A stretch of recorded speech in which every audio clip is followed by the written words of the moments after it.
আমাদেরকে খাইয়েছিলাম, মনে আছে? মনে আছে? তুই আমাকে খাওয়াবি না, পুজো করতে যাবি? তুই ঘোষের ছেলে, তোকে নিয়ে পুজো করতে যাবো? কিসের জন্য?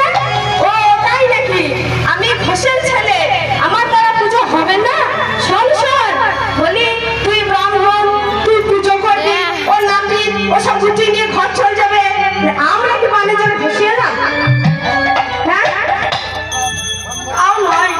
তাহলে তাই তো বাবা, তা আমরা কি মানে যাবে ভেসে আসি? শোন বলছি, শোন, বিশাল ছুটি করে দিত। ব্রাহ্মণ পুজো করতে যেতে পারে, ঘোষ যেতে পারে না। আমি ঘোষের ছেলে, শোন শোন, মানে আমাকে ব্রাহ্মণ সাজিয়ে দিবি? তাই হয় নাকি আবার? আরে কেন হয় না? শোন, তোকে পৈতে দিয়ে ব্রাহ্মণ বানানো হয়েছে, তাই তো? তুই ব্রাহ্মণ করে জন্মগ্রহণ করেছিস, তোকে পৈতে দিয়ে ব্রাহ্মণ করা হয়েছে। আমাকে 5 টাকা দিয়ে সুতো কিনে গলায় পরিয়ে দে, আমিও ব্রাহ্মণ হয়ে যাবো। তাই হয় নাকি আবার? তাই না? শোন, আমি অত শত বুঝি না,